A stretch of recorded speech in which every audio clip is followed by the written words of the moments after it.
За жал и покрај јавните заложби на дел од политички структури дека Македонија мора да има чист файл во однос на изборите, од што зависи се разбира и датумот за преговори со Европската унија.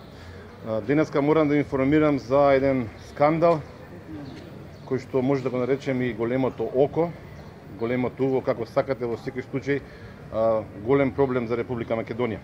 Имено во текот на денот од анонимно лице, така наречено свиркач, до член на тимот на кандидатката за претседател Гордана Слијановска-Давкова беше доставен документ кој укажува на сериозно прекршување на изборниот процес и неколку закони со кои се прекршуваат голем број лични права на граѓаните на Македонија.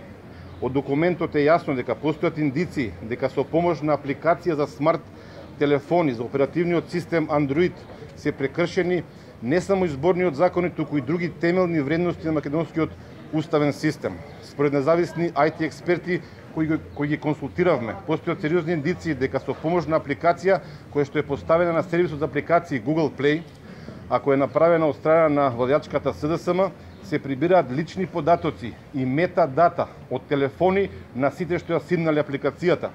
Дополнително, можеби уште пострашно е.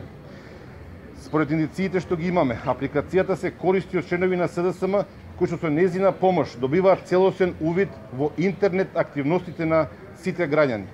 Преку оваа апликација теренските активисти на СДСМ прибираат и складираат лични податоци на граѓани без нивна дозвола. Овие податоци спротивно на сите позитивни правни прописи се под контрола на партијата на власт и најверојатно се користат за други активности со цел да се влие на гласањето, но и за други политички цели на власта. Според документите што ги добивме, имаме сериозна загриженост дека се злоупотребуваат матични броеви на граѓани, се врши контрола на лични контакти и така наречена геолокација, односно следење на движење на граѓани и на тој начин се вршат тешки злоупотреби во изборниот процес.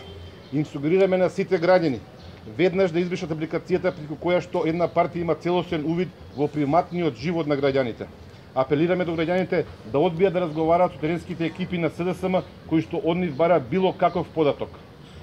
Во текот на оваа пресконференција сите релевантни институции кои што имаат ингеренции на ова поле, кои ќе го добијат материјалот, документот е доставен или веќе се доставува до јавното обвинителство, Државната изборна комисија, Комисијата за заштита на лични податоци, странски институции, организации, амбасади, ОПСЕ од ИХР, како и МВР, одделот за компјутерски криминал. Ке бидат информирани, се разбира, и низ за други меѓународни организации во Брисел, во САД и во други европски членки на НАТО. Од јавното обвинителство бараме да преземе итни мерки за спречување на уништување на доказите.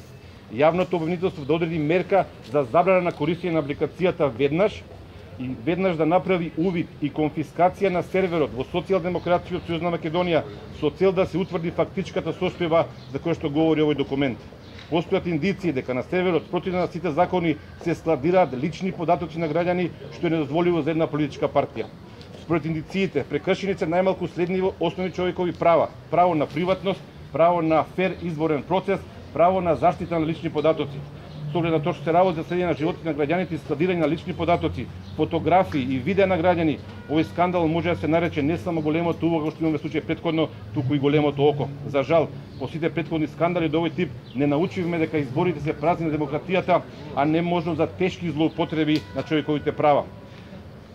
Не очекуваме овој скандал да ја наруши победата на кандидатката Гордана Слијановска-Давкова, но за жал овој скандал може да влие негативно на можноста за добивање на датум на преговори со Европската унија, нешто што е главна цел и на кандидатката Слијановска-Давкова и на сите македонски граѓани. Поради сензибилноста на случајот ќе разберете дека во овој момент не можам да дадам одговори на ваши прашања во очекување на реакциите на сите македонски институции пред се на јавното обвинителство на Република Македонија. Ви благодарам.